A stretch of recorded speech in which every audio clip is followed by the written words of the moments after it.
For 10 years, my boyfriend kept dodging marriage. Fed up, I finally took the plunge and proposed to him.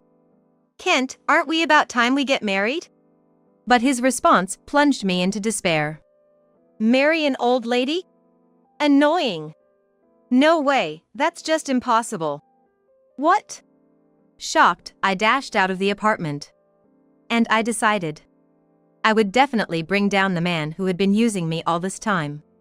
My name is Mindy. I work for a mid-sized confectionery manufacturer. Currently, I'm 30 years old.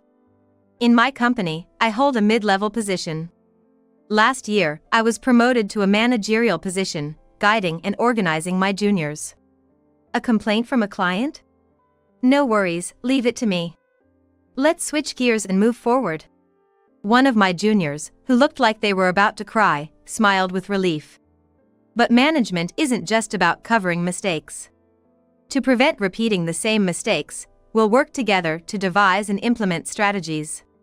This approach will encourage personal growth. That's my approach to management. Of course, I can't slack in my own work. Nobody follows a manager who's all talk. I always keep an eye on the entire department, work on my tasks concurrently, and study at home after work. It's a very busy life. But it's fulfilling. Well, at least in terms of work. In my personal life, I haven't dated in about 5 years. Too busy with work, I haven't had a relationship since breaking up with my last partner 5 years ago. I've been living solely for work since then, which sounds good, but honestly, I just haven't had the courage to start a new relationship. While my juniors are getting married in their 20s, here I am at 30. I look plain and unglamorous, just like a typical work-focused woman in her 30s. So, I've pretty much entered give up on love mode. 3 newbies this year, huh? Guess it's that time again. Every spring, new recruits are assigned to our departments. This year, 3 fresh graduates will join our sales team. I always get a bit excited each year, no matter what. People often ask me why I'm so happy about it. Is it really that strange? The addition of new members to the department feels like a sign of change, something exciting. Fresh ideas often lead to the creation of new products, as innovative thinking frequently results in the birth of new offerings. And not to toot my own horn, but I seem to have a good reputation for training newcomers at the company. So, I'm geared up to do a great job this year too. Okay, let's see about this year's 3. Yep, they all look serious. And so young. 2 guys and 1 girl. The 3 newbies, nervous on their first day, are lined up. One of them particularly catches my eye. I'm Kent Smith. I'm looking forward to working here and learning from you all. He's really tall. And his voice is loud and clear. According to his resume, he's from a prestigious university. He looks like a fresh-faced young man with a charm that's likely popular with women. Sure enough, the female staff are already whispering among themselves. There might be some rivalry over him. I don't usually get involved in office romances, but if it affects our department's atmosphere, that's another story. Kent Smith, I'll need to keep an extra eye on him. Then, suddenly, our eyes meet unexpectedly. Why is my face feeling hot over something like this? Ms. Mindy, can I ask you a question? I'm confused about something. Oh, yeah, sure, that's about. I see. Got it. Thank you. He flashes a bright smile and heads back to his desk with a brisk movement. I couldn't take my eyes off him, from his expression to his movements. What's this all about? Ever since the day Kent was assigned to our department, I've been acting strange. It's a sensation I've never felt before. It's probably not love at first sight, but I find myself constantly watching him, even though he's 8 years younger. It must be because he's a promising young man, and as a senior and supervisor, I'm just paying attention to him. Indeed, the newcomer Kent Smith was the center of attention. Not only is he good-looking, but he's also smart and quick to learn his job. He has high communication skills, and some bosses already expect him to become the ace of the sales department. I guess I'm one of those people too. No, I can't just focus on him. There are other juniors too, and I have to treat everyone equally. Reminding myself of this, I tried to deliberately look away, but ironically, that turned out to be counterproductive. Now, my ears are tracking his voice and movements, making it hard to concentrate on work. Maybe I have feelings for him. No, that's impossible. It's probably just like admiring a handsome idol. I never think about dating him, and I shouldn't. I remind myself to maintain a professional distance, as a senior and supervisor. But despite that, Ms. Mindy, the pasta at this place is really good. Yeah, I like it too. The more I try to keep my distance, the more he seems to approach me. Some days he wants to discuss work matters. Another day, as a thank you for listening to my concerns. I started being invited for lunch or drinks, always with some reason or another. Hey, Mr. Smith. I've been thinking, you can call me Kent, Ms. Mindy. His carefree smile is so bright, it makes me feel even more embarrassed. Even though he has no ulterior motives. I am the only one who is overly conscious, clearly showing ulterior motives. It's embarrassing at my age. Kent, you can always come to me for advice, and you really don't need to thank me every time. Okay. So, I wanted to tell him to stop asking me out. But just as I was about to say it. So, you mean I don't need a reason to ask you out? What? No, that's not what I meant. After thinking for a moment, he looked up with a big smile and said, Then next time, I'll ask you out because I like you, Mindy. What? I thought it was mutual. I should have confessed earlier. Hey, we're still at work. Keep your voice down. As I hurriedly cautioned him, he laughed mischievously, saying, You're loud too, Mindy. I can't believe I'm falling for that smile. It's been a month since his sudden confession. It's a secret from our colleagues and juniors, but now Kent is my boyfriend. I was really worried, you know. Mindy is beautiful and popular. Beautiful? You always say that, but I don't think so. Good. I'm glad no one else got to you first. Was it my persistence? Oh, stop. I don't know how many times I turned down Kent's confessions. It was hard to believe he liked me. But Kent never gave up. I'll definitely make you look my way, he declared, becoming more and more bold in his approach. Eventually, I gave in and agreed to date him. Little does he know, I'm now the one who's more smitten. This is actually my first time dating a younger man. Maybe it's because of his youth, but Kent's energetic and straightforward ways are so dazzling that I find myself constantly excited and unable to take my eyes off him. I really love him, from the bottom of my heart. That's why I strictly separate work and private life. At the office, I don't allow casual talk or familiarity, and our relationship is a secret. I don't want unnecessary rumors to harm his position. I want to tell everyone how great my girlfriend is. Truthfully, I feel the same. If there ever comes a time when Kent and I decide to marry, I'll proudly announce it. I've made up my mind. It didn't take long for us to decide to move in together after we started dating. On weekends, we'd look for apartments together, finding one that suited both of our preferences. Those moments were blissful. Hey, how about this place? I like it. Yeah, the rent is a bit high, but I'll be able to afford it once I make it big, right? I'm counting on you. Considering his potential, we chose a slightly expensive rental apartment. Even if he doesn't advance as expected, I've been working longer and earn more due to my position. I could pay more rent if necessary. However, when I conveyed this as meaning it was not a problem, Kent's expression turned somewhat displeased. Mindy, can we rent the apartment in my name? Why? What's the reason? Well, you know, as a man, I have my pride. Male pride. I realized then.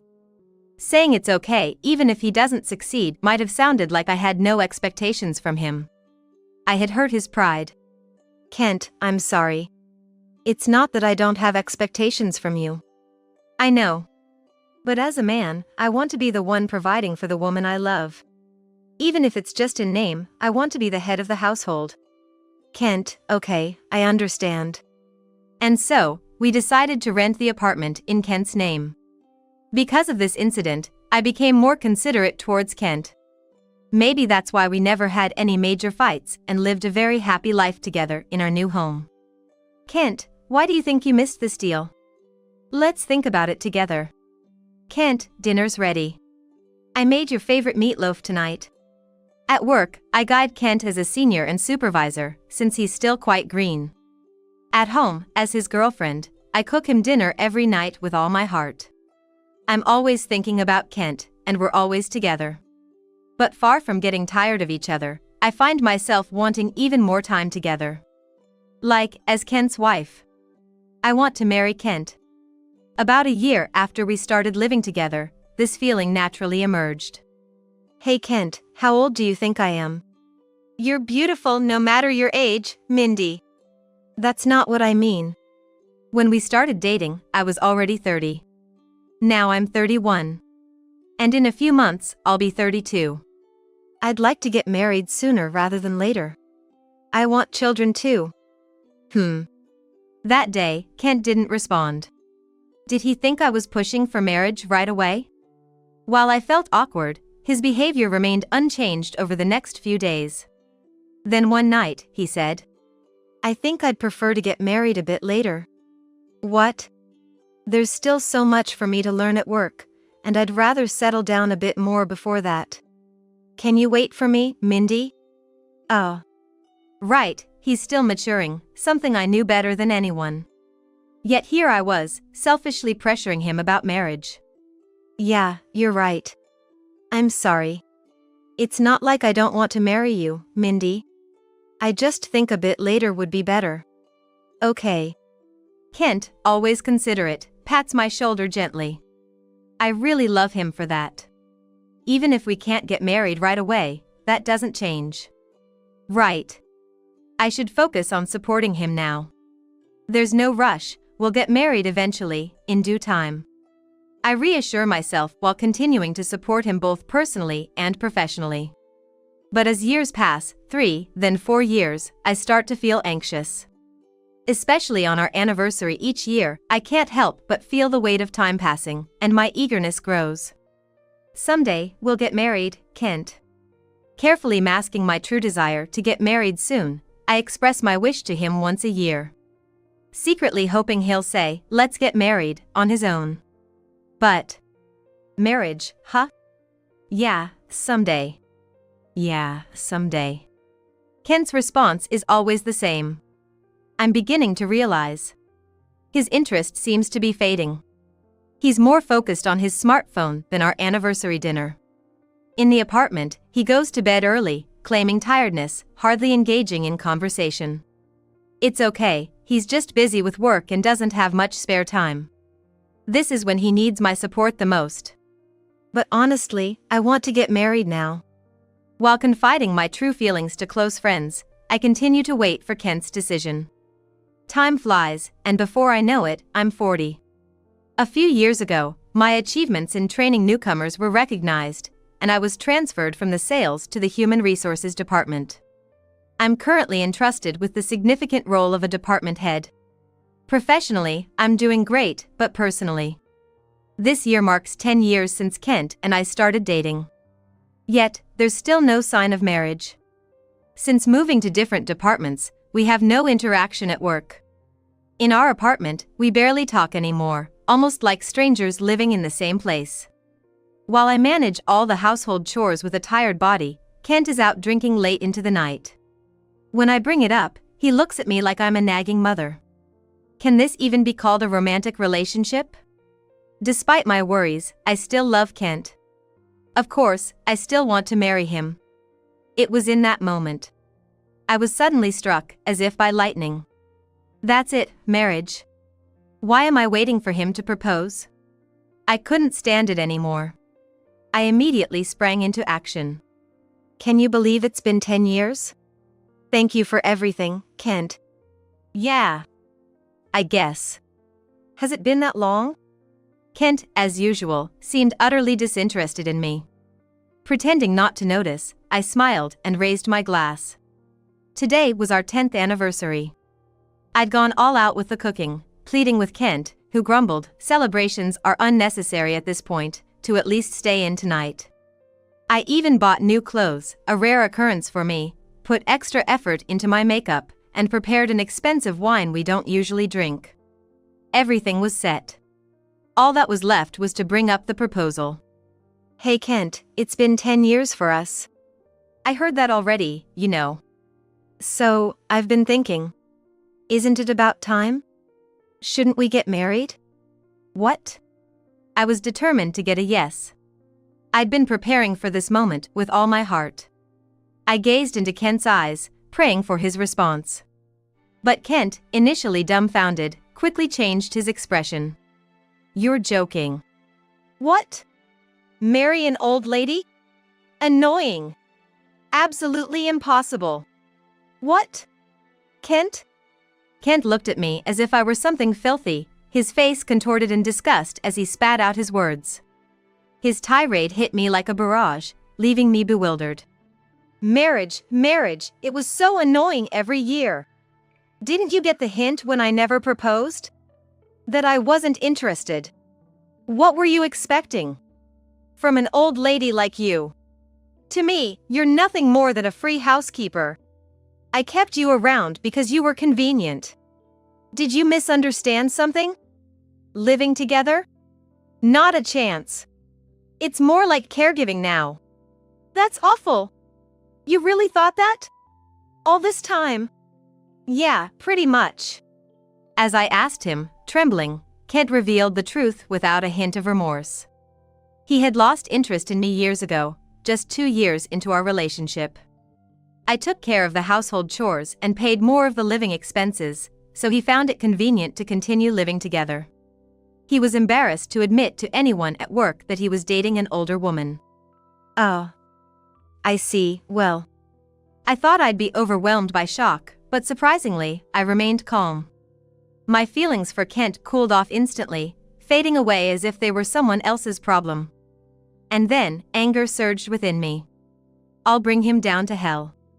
Enjoy your peace while it lasts.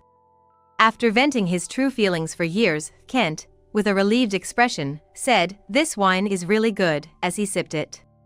I calmly gathered my essential belongings. And then, I left the apartment we had lived in for 10 years. For the time being, I went to my parents' house, just 2 train stops away.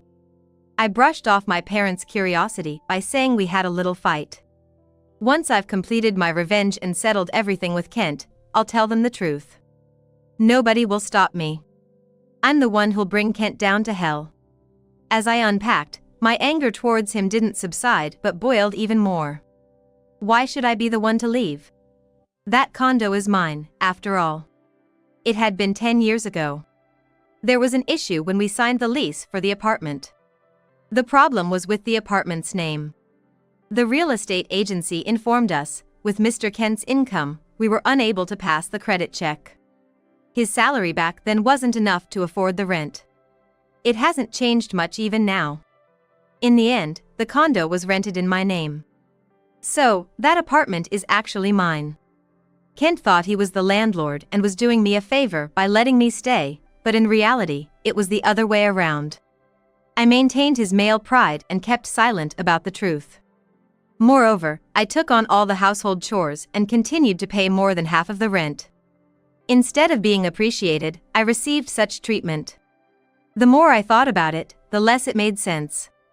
Well, first things first, I need to get rid of some unnecessary stuff.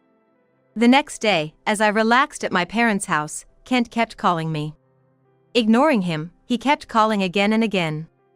Reluctantly answering on the 10th call due to his persistence, I regretted it immediately as he began by yelling at me. Where the hell are you, you old woman? You should remember the phone manners I taught you. Have you forgotten already? Shut up. Answer me. What have you done with the stuff in the house? You're noticing only now after drinking all night? Today, I took a day off. I had hired a handyman service to move out the furniture and appliances. And I sold everything to a recycling shop, so by now, the apartment must be empty. Only a few of Kent's personal items remain on the floor. I disposed of them because I no longer needed them. Why are you angry, Kent? They were mine too. Everything was brought from my previous apartment. So it's my prerogative to keep or dispose of them. By the way, I've also terminated the lease for the apartment, so you need to move out by the end of the month. You only have a week left. When I announced this as the landlord and revealed who the real owner was, Kent was speechless on the phone. What? You're joking, right? Oh, and one more thing. What? Is there still more? I almost forgot the most important part. Calm down and listen. It's going to be a shock, but don't take it too hard. I slowly opened my mouth, savoring the moment as I revealed the truth as the HR department head. Kent Smith, you're being laid off. What? He reacted as if he had never expected this. But this had been decided a long time ago. Surely you know the company is downsizing, right? We were instructed by upper management to lay off employees who aren't producing results. So, I'm one of them? Why? With a heavy sigh, I explained to him in a way even he could understand. This is my biggest regret, really, something I don't even want to mention. But you, Kent, are the only one among the employees I've trained who has barely achieved anything in 10 years. This must have been the last thing his pride could accept.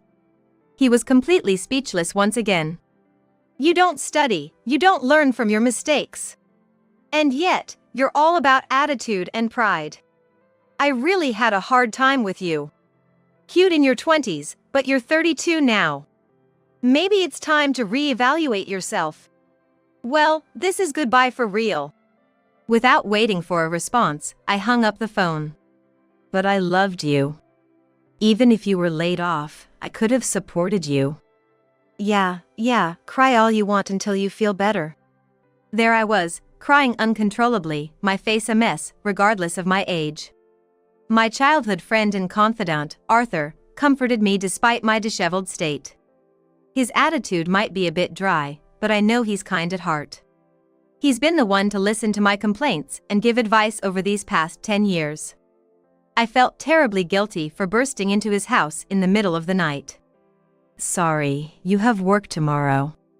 Tomorrow's Saturday, get it together. Right, it is. Then let's drink till morning. Will you join me? Now? Think about your age, really. Despite his words, Arthur agreed to keep me company. He continued to be there for me, inviting me out and even checking on me at my parents' home. His kindness healed my wounded heart. And the greatest kindness was helping me let go of Kent. Your ex was cheating on you. With several younger women at the company. What? Why? How do you know? I had it investigated. Hired a detective.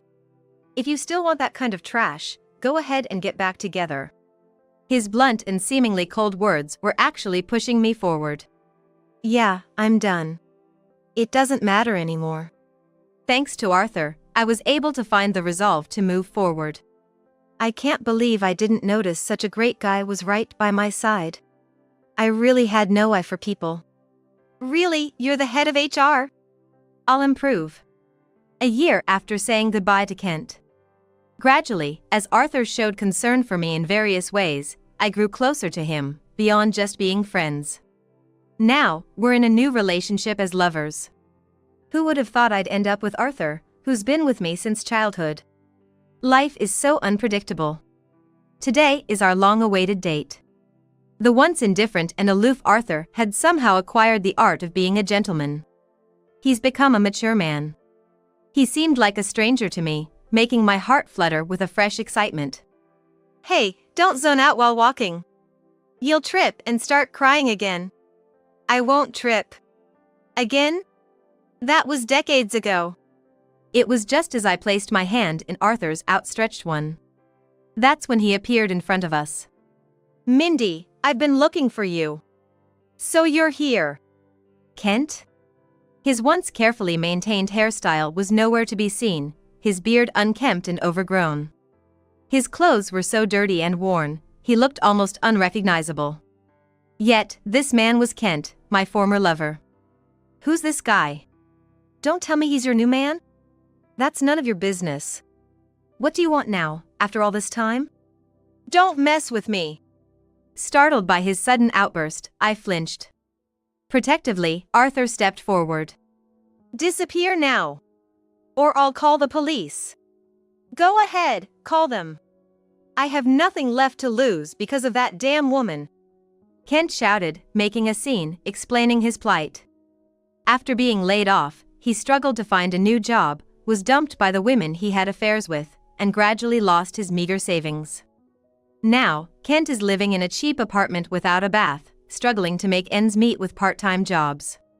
He glared at me as if I were his enemy, blaming me for all his misfortunes, saying it was all because you dumped me. And yet, you're happy with a new man? Don't joke with me. I thought you'd be left on the shelf, so I was even considering marrying you now. No thanks. I refuse to marry you. What? Don't get above yourself, you old woman. Kent raised his fist. I instinctively closed my eyes, but it was unnecessary. Mindy, call the police. Ow, ow, ow. Help, my arm, you're breaking it. Under Arthur's control, Kent let out a pathetic cry. Before I could even react, Arthur had already subdued him. Stay calm. If you really don't want your arm broken. Yes, yes. Typical of Arthur, a former soldier, now retired. In the chaos, I quickly called 911. Kent was taken away by the police officers and eventually forced to return to his strict parents' home, which he had always complained about not wanting to return to. Afterward, Arthur and I got married, rented a new apartment, and started our married life. This time, the lease was in my name again. It doesn't matter whose name it's in, right? We're living together anyway. Meaning, as long as we're together, the details don't matter. His indirect way of speaking made me smile. I'm sure I'll continue to be happy from now on.